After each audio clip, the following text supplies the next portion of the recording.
may add more slides, but yeah, look at that. That was part of the meeting that happened. Well, this is a gift. This is a very large bullet, from Selfridge, so from our general there. So yeah, this is on the White House Flickr page. So you look at it, but no, that's good. There's a meeting. This was after the folder. And yeah, we just thought it'd be nice. We have a lot of pictures, so we're going to start providing them in these things. But I just thought you guys would like to see that. So you guys wish Mike Harris was here?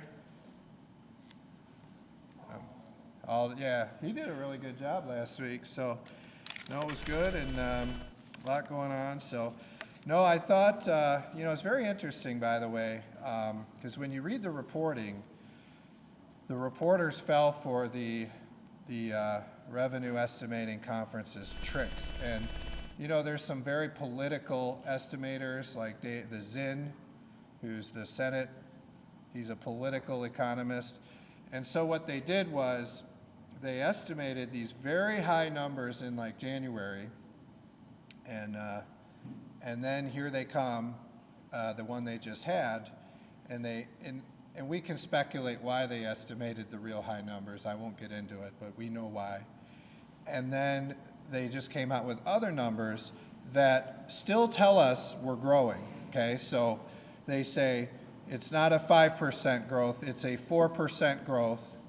And what they say is we're going to get $180 million every year of extra money that we don't have now. We're just not going to get $500 million a year extra money, surplus money forever. We're only going to get $180 million of extra money every year, which is 4% growth in revenue. The way it gets reported is you think it was a cut. It's not a cut. It's actually more government money than what we had in the last budget by $180 million. It's just not $500 million. So it's kind of interesting when you think about it that way, and we can wonder why these people were so over the top in terms of their estimate in January, and then they come with a lower estimate, and they blame Trump, of course. But you look at it, it's still 4% growth, and it's actually 180 million more a year. Now, I found it interesting about the revenue estimating conference, and once in a while, Craig Mauger points out something that I think is important. Is it working, Gideon? Not yet. Maybe we'll just leave it on this the whole time. Yeah. Look at this. When you see this, you're not going to believe it. Well, maybe it won't come up. Oh, yeah. Look at that. Look at that. I confirmed this with Chair Bolin. No Democrat lawmakers showed up to the revenue estimating conference. Isn't that interesting? None of them. Not the ultimate Lansing insider, Sarah Anthony. None of them showed up to the consensus revenue estimating conference. Now, they had a lot of opinions on it, but none of them showed up. And hey, for once, let's give credit to Craig Mauger for pointing out something relevant here. No Democrat lawmakers showed up. Now, I was downstairs, I was here yesterday working through the budget with Chair Bolin. We're looking at every line in the budget. And the lights were out in Ranjiv Puri's office, so there were no Democrat lawmakers present yesterday either on our floor. And you see it all the time, right? I mean, with the Democrat Senate session calendar, there's a lot of days when the Democrats are not showing up. In fact, they don't want the government workers to show up either. It's very interesting. And I saw this MERS podcast. I was watching it, or listening to it, and you see Sarah Anthony. She says, the ultimate Lansing insider, she says, well, we're putting too much pressure on the government workers to show up to work and to actually use the downtown businesses. Do you know what would solve the problem, she says? We should take all the empty parking lots and turn them into parks and show movies and then people will come in and they'll frequent the businesses. That's her solution. It's a very, very odd solution. Instead of proposals to pay the Lansing businesses to stay open and come up with parks and movies at night, you know, we could do some of those things, but we should instead bring the government workers back to work. That would make a lot more sense. We just bring them back to work. I mean, the buildings are empty. You saw Zach Gorchow. He says that some of these departments, it's only 2 days a month that they have to show up to work. But what I find interesting about, now, do we have the quote on here? Is that next, the quote? Do you want to put the quote up? Look at this. This is the political economist himself, Zinn. Is his name David Zinn? It's David Zinn. He's a very political economist. Anyway, remember, this is the guy that lied about the mega credits, you know, and we proved him wrong. Well, now he's lying. Look at this. This is actually probably the only true thing this guy has said in a long time. So he's talking about the Sarah Anthony Senate Democrat budget. And he's saying, based on his revenue numbers, okay, this is their own fiscal agency. So when we're preparing a budget, what we do is we look at House Fiscal's numbers, okay? Now, fortunately for Sarah Anthony, you know, House Fiscal and the governor's office, the budget office, you know, they watered this down a little. But based on their own political economist, Zinn, they passed this budget, what, May 14th? That was less than a week ago. It would put the state in nearly a $1 billion deficit, according to their own numbers, okay? Now, I mentioned to you, we see an increase in revenue of 180 million, but yet they're going to put us in a $1 billion deficit. Now, what I found interesting about this, okay, so now you all very falsely reported that the things about our government shutdown prevention plan. Now, I think the Midwesterner got it right, but a lot of you falsely reported about the government shutdown prevention plan. I'll remind you, the government shutdown prevention plan actually has a higher per pupil foundation allowance number than the Democrat budget that puts us in a $1 billion deficit according to their numbers. So it's actually the highest per pupil foundation allowance is in the government shutdown prevention plan, which is not even our real plan. That was $10,025, okay? No one else touches that. The governor doesn't, the Senate doesn't. And I'll just point out, okay, it's the Democrats and their trifecta that did not raise the per pupil foundation allowance number for the first time in over a decade. Last year in their budget, they gutted the hell out of school safety, 92% cut, and they did not raise the per pupil foundation allowance, which means those local districts did not get an increase per student because of the Democrat budget. Now the budgets they propose are actually less per pupil for these local districts than even the government shutdown prevention plan, which was really intended just as a, you know, a stopgap in the event that Democrats like Mallory McMorrow, Sarah Anthony, and now Jeff Irwin shut down the government. And you're hearing Jeff Irwin now talking about shutting down the government. And of course they blame me. But what the fact is, if the government were to shut down, it's because these people are proposing a budget that by their own estimates is $1 billion in deficit, okay? And that's with 180 million more than what we had last year. Now, I'll just walk through, you know, because they're always saying dishonest things about us, but I'm going to point out some accurate things about their budget, okay? If their budget that they passed, this $1 billion deficit budget, all right, they would kick 60,000 people off of Medicaid with their budget. They're $500 million short, okay? So the Democrat budget in the Senate that they passed less than a week ago, based on the current numbers, would kick 60,000 people off Medicaid. Now, it's very interesting. They always say these people, what is it? Like they, you know, these real sick people, what they do is they say things about you when they're the ones really doing it.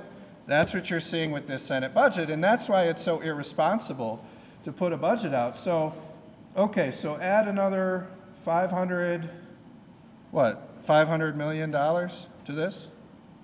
So to find that money, okay? And then their budget would actually kick 2,500 families off of the child care program. They're $30 million short on the child care program, the Child Development and Care Program. So they're going to kick 60,000 Michigan families off of Medicaid, and they're going to kick 2,500 families off of child care with their billion-dollar deficit budget. So it's very interesting. You see what they're doing. It's very irresponsible. And then they've got all kinds of pork in there. Do you know who didn't lose any money in this budget?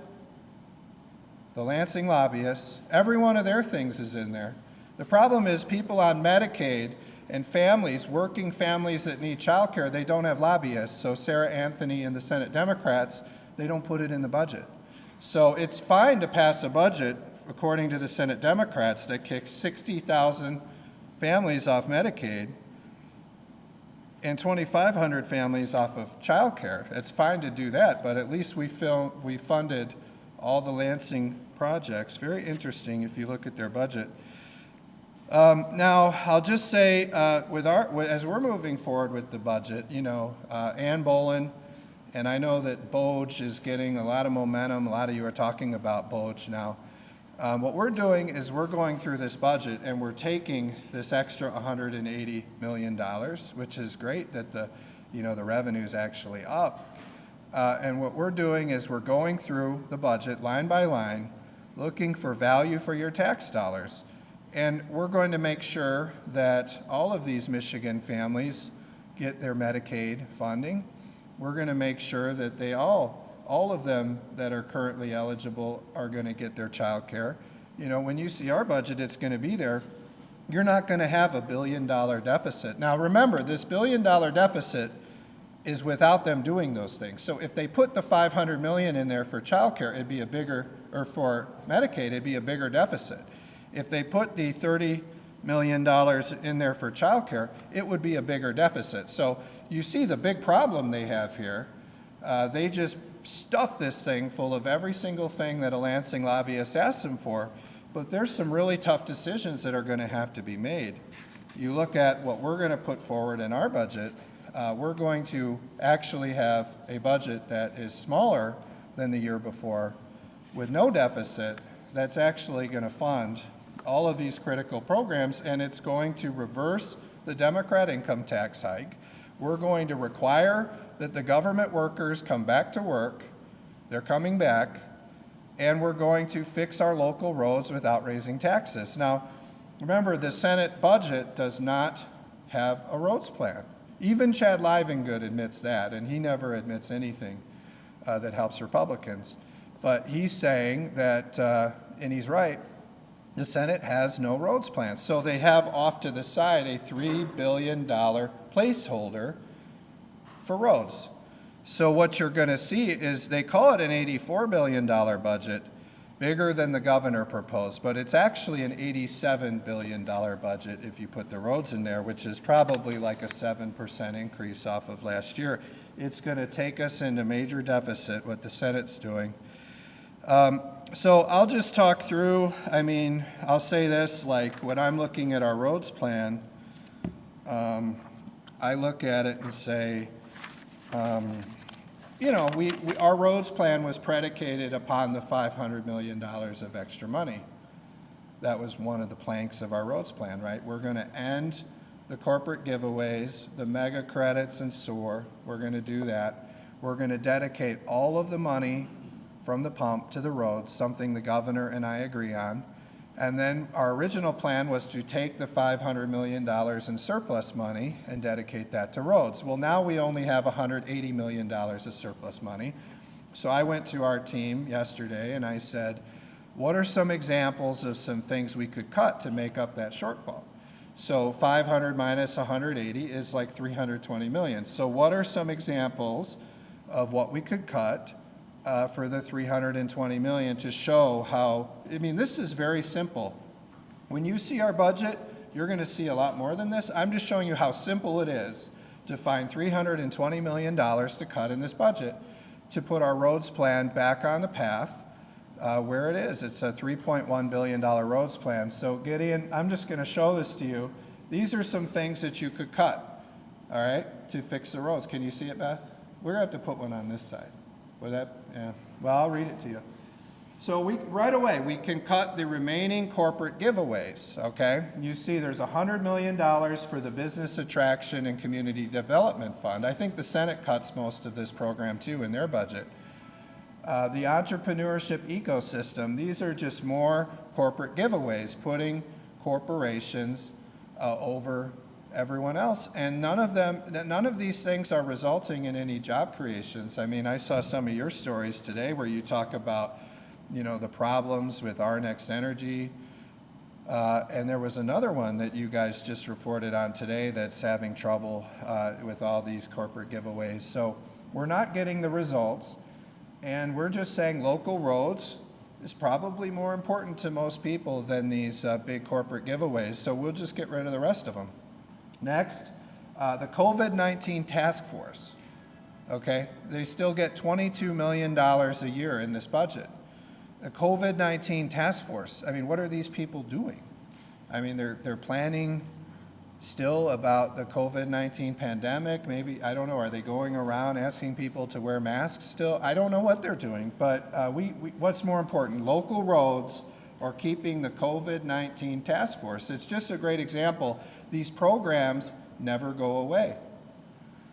The next one, I've talked about this, the arts and cultural grants, and I've been going through this, I've been combing through it. I mean, now, the Capitol Film Festival, barbershop quartets, I mean, it's incredible when you look at the list of everything this funds. I mean, parades, we know about the glass blowing.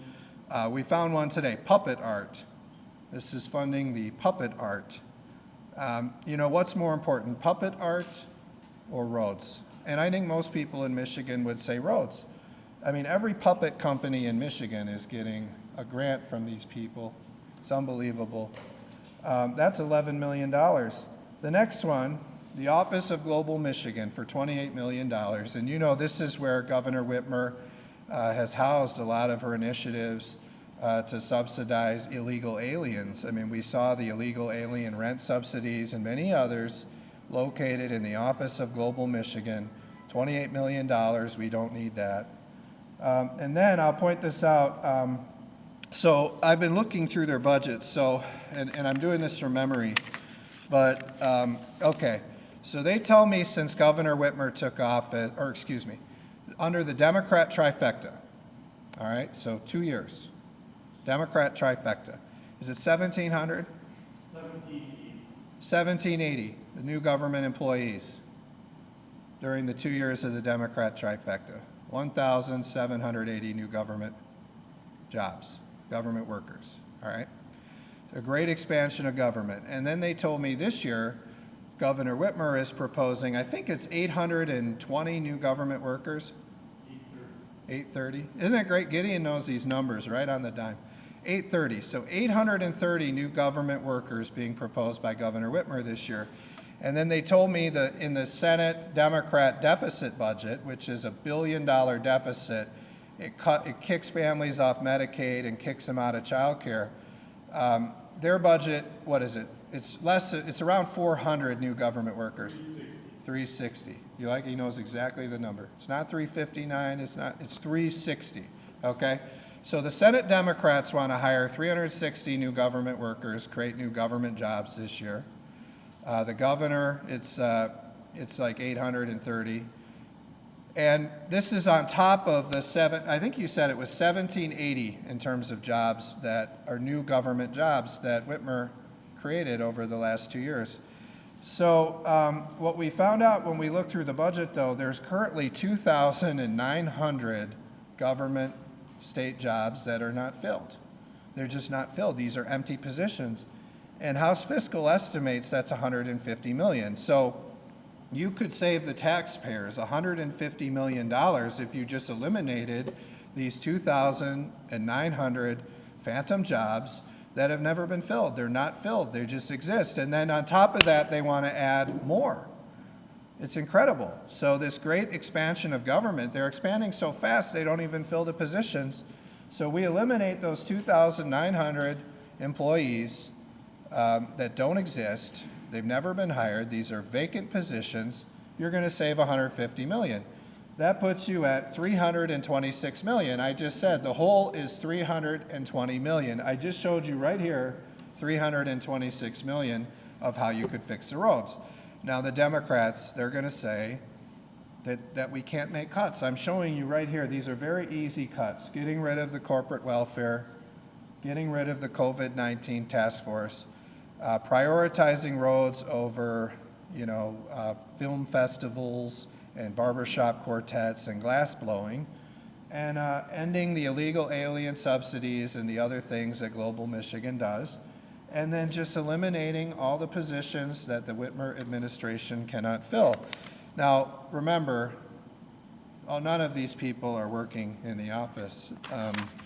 These are the ones they can't fill that are working from home probably. So I just wanted to point that out to you. It's very easy to do, and there's a lot more things that we could cut. I just put this up here for simplicity to show you some things that we're contemplating that are very easy to cut in this budget.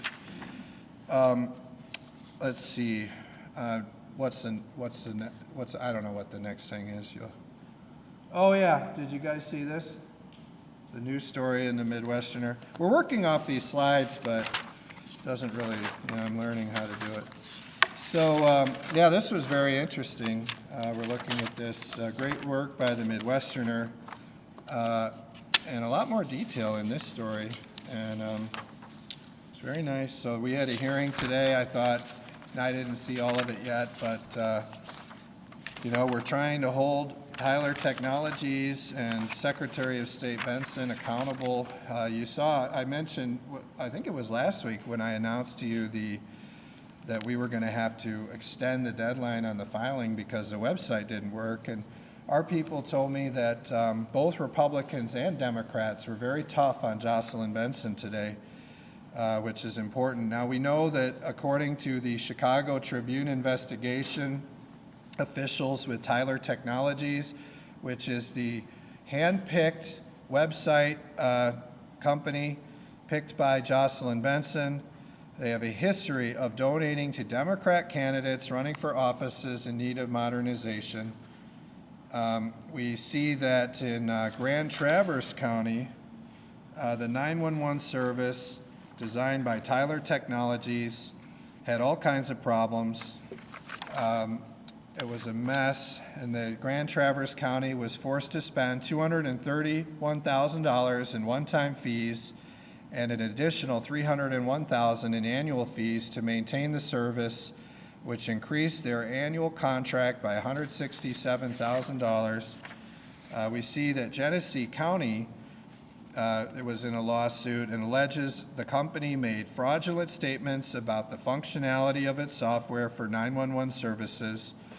The House Oversight Committee has begun investigating this website and Jocelyn Benson's selection of this website.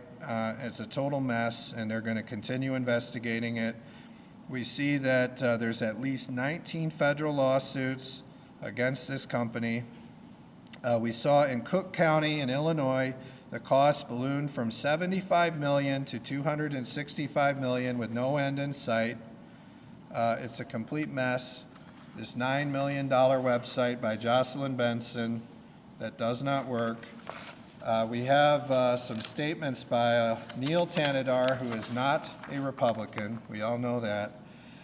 He says that Jocelyn Benson's website does not work, and as long as the website fails to allow lawmakers to electronically file required disclosures, it is in violation of the Michigan Campaign Finance Act. And he notes the problems extend far beyond the ability of lawmakers to submit financial information, also blocking other previously available public information that details amounts collected by political campaigns, spending, lobbying information, and other transparency data critical for public's ability to vet candidates. He says, when simple tools like search, sort, and download are broken for months, many people give up trying to find campaign finance violations. That's true. It's going to have a very negative effect. We saw the tweet from Elena that says, the Department of State is now asking for a username and password to view campaign finance filings for elected officials. Previously, these were readily available through the site. And then I had Gideon look today. You can look, there's a password right here, password protected in many cases. Not every time, but in some cases, you have to put in a password and username on some of the portals into the website. Still to this day, we found that today. And so be careful if you're going on this website and looking into Jocelyn Benson or Tyler Technologies, because Jocelyn Benson might be monitoring you. It's interesting, we went on today, we Googled. Now, people think we should use DuckDuckGo. It's a much more fair browser, but somebody used Google. They typed in SOS, Lobby Search Michigan, Tyler Technologies, pops up. That's the name of the website, Tyler Technologies. This website still does not work. It was so bad we had to extend the filing for a month, and we had to decide that basically we're just going to take it away from her. We can just email in the form because this website may never work. $9 million wasted of the taxpayers' money, and we're going to continue to investigate the House Oversight Committee. I read yesterday Dana Nessel talking about how Jocelyn Benson violated campaign finance law with her campaign announcement. So it's not good, not good. We need her to get off of the campaign trail and stop selling books and fix her website. That's what we're going to need her to do.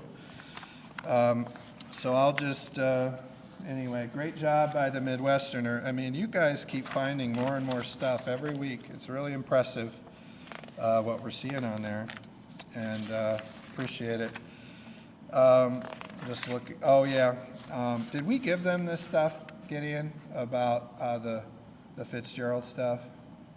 Okay, we're going to give that to you. So, you know, we all saw John Fitzgerald lie on Rick Albin's show. And we're going to give this to you so you all have it, but every one of these packages, school safety, heat, public safety trust fund, education reform, energy, immigration, economic development, roads, every one of these are bipartisan. Every one of these had Democrat input, they're bipartisan. The difference between us and the Senate is every one of these packages pass with a lot of Democrat votes. The Senate might get one Democrat vote once in a while, or Republican vote. Maybe they get one Republican vote on one bill once in a while. But you look, I mean, school safety, 22 Democrats, 29 Democrats, all but 2 Democrats, 29 Democrats. When you look at this, now remember, we'll talk about this in a sec, but Ron G. Puri is not one of them. Heat, 24 Democrats, ban NDAs, 35 Democrats, 48 Democrats to end the revolving door, 49 Democrats, lobbying ban for current lawmakers. Now, all the Republicans. Public Safety Trust Fund, 49 Democrats. By the way, did you see in the Democrat Senate budget, they don't fund the Public Safety Trust Fund? They don't do that. They cut funding for Detroit. It's amazing what they're doing in that. You look at education reform, 44 Democrats. And you know, I can go through it. I'm going to give you guys this so you see it. We had the Rice generators to repeal part of the Democrat energy law. 25 Democrats joining all the Republicans. So these are all bipartisan packages. You're going to get copies of this. And we had 7 Democrats voting for the Hall Roads plan to fix our local roads. Are we talking about the Puri stuff next? Yeah, so I mentioned how we had quite a few Democrats vote for the school safety plan, but not Ron G. Puri. Do you want to show them this? Remember this report? Look who's in the report, right here. Ron G. Puri shows up for the pictures. You have the signed part? Look at this. He signs the report. This is the 2022 School Safety Report, right here. Signed by Ranjiv Puri. And what does he do? He votes no. He votes no on most of the bills in the report. Votes no. So he does the pictures. He talks about it on the campaign. He signs the task force report recommendations, but because of his negative governing philosophy, he votes no on the bills, including House Bill 4226, which adds more active shooter drills in the schools, House Bill 4222, which requires schools to review and update their safety plans every 3 years, House Bill, I believe I have them all, 4223, addresses required training for school resource officers, and House Bill 4315 focuses on training for school resource officers and staff with specific guidelines on threat assessment teams. Ranjiv Puri votes no. Negative governing philosophy, and that's why we have such a hard time dealing with this guy. I mean, he's on the report, he signs the report, these pictures in it, and then he votes no on the most critical bills in the package. Amazing. Just really happy to see the testimony tomorrow in the Education Committee on a good bill that Brad Paquette is putting forward to ban a lot of things, including these dyes in schools, the red 40, the green 3, blue 1, blue 2, yellow 6, all these dyes. These are linked to hyperactivity, allergic reaction, hives and asthma, hyperactivity, inattentiveness, restlessness, irritability, hives, rashes, itchy skin, difficulty breathing, low blood pressure, vomiting, all kinds of things. And so we're very happy to see that work go through with testimony tomorrow on the Education Committee to ban a lot of these dyes that are really causing a lot of health problems with our children and adding to a lot of the disease epidemics that are going on. And so we're going to work to ban those things from being in foods at schools. And looking forward to that testimony tomorrow in the Education Committee. So looking forward to that. I don't know, do I have anything else I was going to go over? Okay. I'm not used to using notes, so. All right, well, I'll stop there and take any questions. Yeah, go ahead. The statement that Dana Nessel made yesterday about the loophole that Benson used, are we to believe that our Secretary of State is above the law, and can you interfere with that in any way, or can you do anything about that? Yeah, it'll be interesting how many of you think that Jocelyn Benson will fine herself. That'll be very interesting to see what she does with that. I mean, it was a clear violation of the campaign finance law. I pointed that out months ago, and many other Republicans pointed it out. I think everybody could tell on the face of it that it was a violation of the campaign law, that you have your campaign announcement in your office.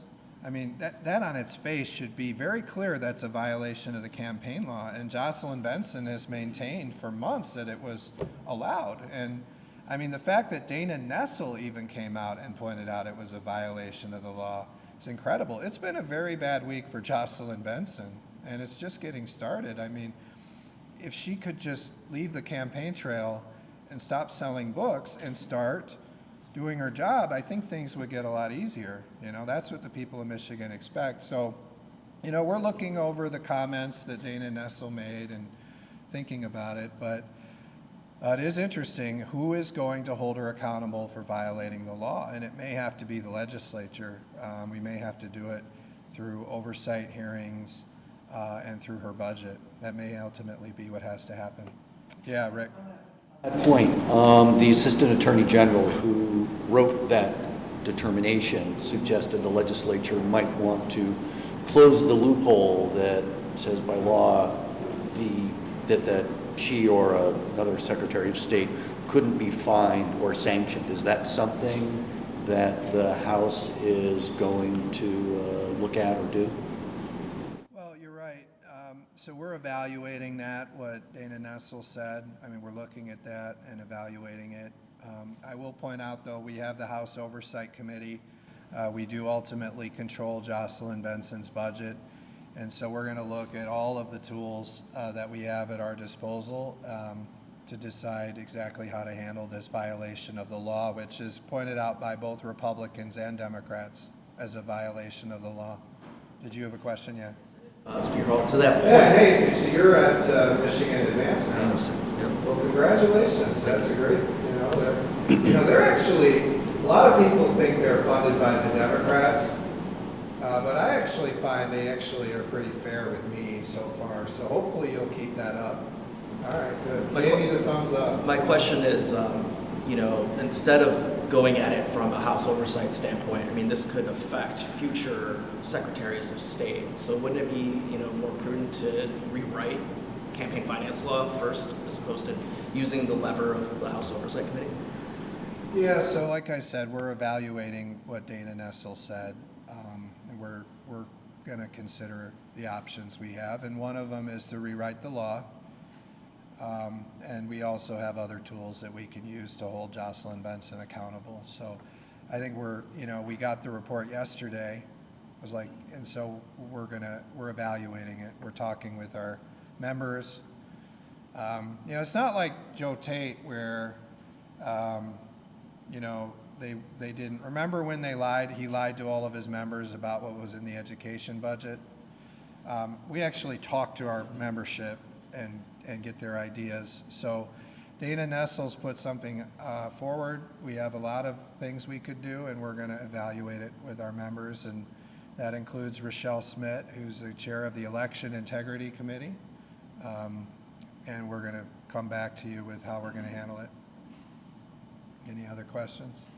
Yeah. I wanted to ask about some of the things you proposed as cuts Right. for the local roads thing. Yeah, and we could cut a lot more. These are just some Sure. of the things. But I'm looking at like the community development grants, arts and culture grants, entrepreneurship ecosystem, and then I'm thinking to the report from the Michigan Population Council that was talking about the need to improve quality of life by things like this in Michigan. Do you think there's risk there in cutting some of these programs that we will hurt the state in other ways? Well, I'll just start out with, there's not that many things in the Population Council report that the Democrats or Governor Whitmer have acted on. There's a couple, but not a lot. And I mentioned this to you once before. I thought it was very interesting when Governor Whitmer went to Washington and gave a speech and talked about the need for a coordinated strategy. But her own Population Council told her that Michigan does not have a coordinated economic growth plan. So I thought that was very interesting. But I'll just point out, I think what matters most, and if you looked at that slide, right, I think the top frames it. Local roads or question mark. And that's ultimately, because we're not going to do what the Democrats did. The Democrats in the Senate created a budget that, according to their fiscal analyst, is a $1 billion hole in the budget. It's a deficit budget. Okay, it's putting the state in deficit. And they passed it a week ago. They rushed to pass it, and they created a $1 billion deficit. And that's a $1 billion deficit if you cut the hell out of people's Medicaid and their child care, right? You take 60,000 families off Medicaid, and you take, I think it was 2,500 families' child care away. You're still running a $1 billion deficit. I just simply would submit that I think that when people campaign, they talk about fixing the local roads. We saw Governor Whitmer do that. We saw many Republicans and Democrats do that. And I think fixing our local roads is a higher priority in a budget than funding barbershop quartets and the Lansing Capitol Film Festival. That's just my view. And then a lot of these corporate giveaways, they're good, they sound good, but we're not seeing the results. And as we keep looking at all of your reporting, you guys keep reporting to us that these things pay out a lot of money and are not producing the results. Now, that money comes at the expense of our local roads. That's what it comes at the expense. And for years and years and years, the politicians neglected the local roads and they funded this stuff. We're just saying, let's fund the local roads first. Governor Whitmer proposes raising the corporate income tax, and she proposes all kinds of additional taxes. So the question is, do you want higher taxes to fund this stuff? And make it about the Office of Global Michigan and the corporate giveaways and the Arts Council. They want a higher tax to pay for that because they always make it about roads. We're going to fund roads first, and if the public wants that stuff, then they can make their case for the higher taxes. So do you think that this budget has to have an either-or philosophy? Well, I think we need to put the money in there to fix our local roads. I think the taxpayers of Michigan are seeing this budget grow. It's grown 43% under Governor Whitmer. You saw, I mean, with the proposal the Senate put forward, it's like a 7% increase if you include the roads in it. So it keeps going up, it keeps growing. And I'm just saying, somebody has to come in here, look through all the line items, and look for value for the tax dollars and do something that they haven't done here in a long time, which is set priorities. You have this much money, you set priorities. And that's what we're doing, and the House Republicans are prioritizing local roads, something that no other group here in Lansing has done. They prioritize lobbyists, not roads. Yeah.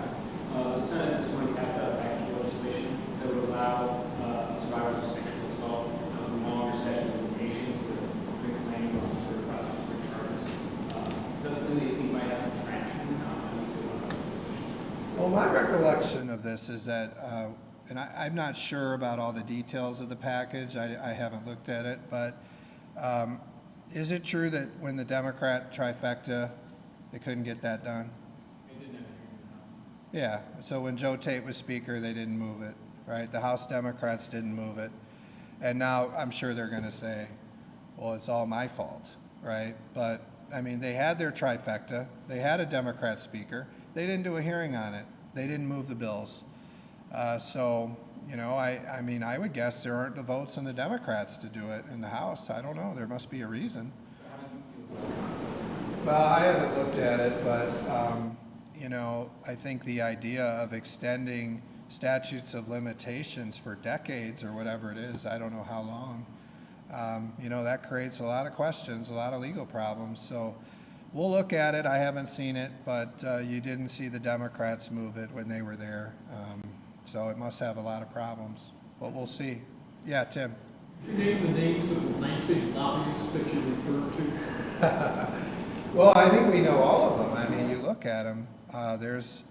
I mean, you look at all the Lansing lobbyists, they're doing very well in this budget, Tim.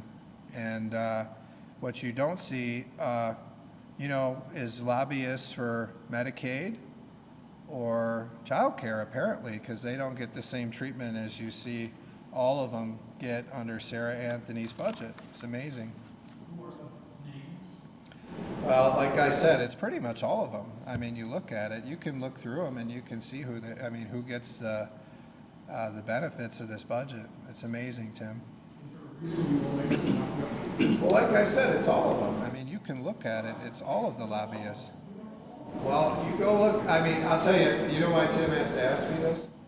Do you know why? Because you can't see them on the Secretary of State's website with Jocelyn Benson. They're not on there. Nobody can look at the lobby disclosure, so you would have to ask me that. So I'll tell you this, Tim, when the website starts working, maybe we'll print up the list, but we can't do it because nobody can tell. So I don't blame you for asking me that. Yeah, go ahead. Yeah, it's a good transition. Aside from the transparency and concerns and the money spent on a system that only kind of maybe works, It doesn't work. According to Neil Tanadar. one of the concerns raised by one of your Democratic colleagues on the committee this morning was that this could cause major ballot access issues for candidates and members of the legislature. I wonder what your take is on that concern, and it looks like they're willing to work with those candidates if those issues arise, but if they don't, what kind of action would you take? So they're saying, I want to make sure I understand this, and they're Democrats raising these concerns about Jocelyn Benson's failed website, and they're saying that essentially there are ballot access issues if you can't. Right, the right information. Well, I'd say, if I were somebody like Mike Duggan, I'd be pretty worried, right? I mean, we saw what Jocelyn Benson did to RFK Jr., right? Where RFK Jr. said, please, take me off the ballot, and she wouldn't. And then wasn't it Cornel West? She found some way to disqualify him. And so, yeah, I'd say with all this chaos, with a website that doesn't work, and a very political Secretary of State running for governor, I'd be worried if I was someone like Mike Duggan or one of these other candidates that she's looking for a way to disqualify off the ballot.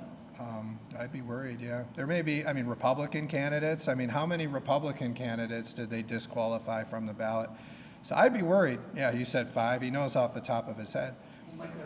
A legislative solution to that vis-a-vis, what you did with extending the deadline?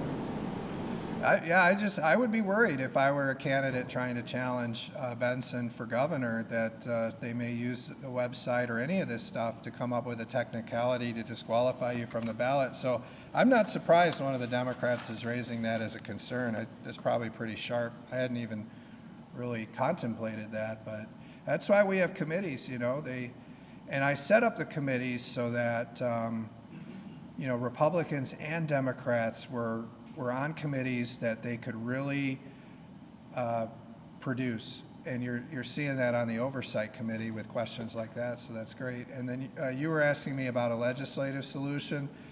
I know like Perry Johnson, he put forward some ideas on what should be done to address things. Like he told me that like when they challenge your signatures and things like that you don't even get to see it. That like the opportunity to see which ones have been challenged and look, and there's no signature match. Like there's no way to take it to them in advance and get them to tell you whether the signatures match. So there's a lot of issues with ballot access, and I know our election integrity committee will look at that. And I thought Perry Johnson had some good ideas, but yeah, I'd be worried about that website. Very interesting. Yeah, Beth. Speaker, what kind of message do you think it sends for the House to be going up and being willing to lobby for a week on the island when it hasn't advanced a single committee budget? Well, I'd say it was very interesting to read the comments of the CEO of the Detroit Chamber. What is his name? Sandy Bruja? Yeah, so I read his comments, and I saw the West Michigan Policy Forum just named a new CEO, Jace Bolger. That's a big deal. I think that's really going to add a lot of clout to the policy conversations that are going on in West Michigan. Many people think the West Michigan Policy Forum very soon will overtake Business Leaders for Michigan and the Detroit Chamber. So we'll see. Maybe we won't have to go to the conference anymore. But very interesting stuff going on in West Michigan with their policy, and I'm looking forward to working very closely with Jace and with the West Michigan Policy Forum. I think this is something I've really gone back and forth on, and I think every year I start with the premise that I'm not going to go to the conference. You just saw, just for me, we weren't going to have a quorum. There were too many members that really wanted to go to the conference. And so I just came to the conclusion when we were putting the calendar together that we were going to just go with it. And, we'll see. I think maybe this will be the last year because, I'm going to be speaker for, oh boy, what did Jordan say? I think she even got the year wrong. I think it's like 2030. Anyway, is it 2030, 2031? Let's see, what year is this? 25, 26, 27, 28, 29, 30, something like that. So, we're gonna look at it. I don't know if we'll go back after this year, but this year we had to do it because there were just a majority of members that were planning to go. They invite me to go on a panel every year, so we're gonna do that. And now, remember, by the way, it was the Democrats that wanted to change the law to make it so that this conference and other conferences were free. You remember that? And I told them we're not going to run that bill. I said, we're not going to run that bill. And I came up here at the press conference and talked about it. And then what happened? Jocelyn Benson, who, by the way, many of these, you won't know this because the website doesn't work, but I'm told, rumor, that many of these Detroit Chamber elites donate to Jocelyn Benson and are supporters of hers. But it's a coincidence, we're told, that Jocelyn Benson reversed her decision and said, oh, you know what? Even the Democrat who is on the worst committees in the minority somehow is above the threshold just for this one conference so that everyone can get free trips to Mackinac. I wasn't going to reverse it. I wasn't going to change it. And they came back and they found another way to do it through Jocelyn Benson. So, you know, that's, so now all the politicians can go for free. And that's when we were going to lose the quorum. So I just said, I'll do the panel. But, I mean, isn't there a risk of those lawmakers not showing up? Like, you control the calendar. You can say, show up next week and let the lawmakers face the consequences for not showing up and not passing a budget.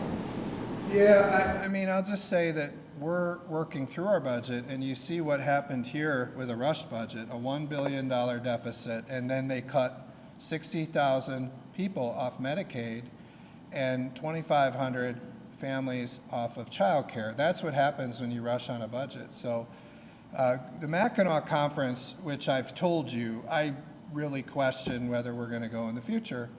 I question it every year. And the reason is because it's mostly Democrat programming at the conference. I mean, you go to the conference, I go up there, the only Republicans are like Lynn Cheney and a bunch of never-Trumpers. You know, last year, Paul Ryan. I mean, they're always Democrat Republicans. They're Republicans, but they're never-Trumpers. And then you go up there, and they try to lecture us on, you know, why we should basically do whatever Whitmer proposed that year. So, you know, I look at it and say, why are we going to this? Because the Republicans are not accurately presented at this conference. But, you know, like I said, a lot of our members really want to go. And so you see, I added weeks in the summer, right? So we're going to be here in the summer. And the Mackinac Conference, there's a lot of reasons why I really question whether we should go in the future, and I really question whether this is a fair conference or just another Democrat conference. But the budget's not one of them. I'm not worried about the budget being impacted by the conference. And by the way, the Senate Democrats are going to be there anyway. Right, but I'm just saying the budget's not going to be impacted by the Mackinac Conference. I'm going there every day. I'm working with our people going through the budget. But what is going to be important about the budget is, you know, I mean, for the first time, we're actually going through all of these lines and looking at them and challenging them and questioning them and saying, just because they've done it this way for 20 years, does it still work? No one does that. You look at the Senate Democrat budget, which puts us $1 billion in deficit according to their estimate. It's just putting 3% on the top. Nobody goes through the programs and looks at them critically and says, does this program even exist? I mean, I found ones in there, I'm just telling you, that don't even exist, and they're passing through federal money. This program hasn't existed, and they still pass through federal money. So no one is looking through these things and critically thinking about it, and that's what we're doing. But it's not going to impact the budget, and we've added weeks in the summer. We're actually going to have more session days this year than the House has had in probably the whole time I've been here. Speaker, you said we would circle back to this week, which was, are you concerned about the prospect of Medicaid funding cuts at the federal level that the state would have to backfill if you're going to maintain the level of services? Well, I'd say the first thing I'm concerned about is the current Senate Democrat plan in the Michigan Senate Democrats, which kicks 60,000 people off of Medicaid. And that's with the federal government doing nothing. So I guess I'm concerned about that to start. They have a rush budget. It puts us in deficit. And you're not going to see that from the House. Now, I'll say this, you know, as I'm looking through the Medicaid budget, which we're doing very carefully with Greg Van Workum, who's doing a great job, by the way. I saw they had a hearing today. You know, I think you're looking at all of the different things that Medicaid does, which we're doing. But what I've been told is that a lot of these things are like kicking illegal aliens off Medicaid. I mean, if that's a cut, I agree with it. I mean, kicking illegal aliens off Medicaid, it makes sense, right? So I think as they're looking at eligibility and asking those questions, you know, I think it makes sense. But I don't see any real serious conversations about kicking needy people legitimate need, like American citizens and, you know, people that are here legally and are, you know, are people that are eligible. I'm not seeing anything I'm aware of that's kicking those people off Medicaid. The only proposal that I've seen that would kick those people off Medicaid is the Senate Democrat budget in Michigan, which would cut 60,000 of them off. Go ahead. Oh, just same track. Does that include the Medicaid expansion? That you want to keep that as it exists right now, largely? Well, I haven't seen anything that cuts the Medicaid expansion at the federal level. Like I said, the only thing I've seen is it cuts the illegal aliens off and, you know, other people that probably shouldn't be eligible. But I don't see anything that addresses the expansion in a negative way. So if you guys could correct me, but I haven't seen that. So, but you know, we see the Senate Democrats kicking 60,000 people off. So that's concerning. You won't see us do that. All right, thanks everybody. Nice. You like the slides or no? I do better without the slides, but it's easier hopefully for you guys to follow on House TV. All right, see you guys.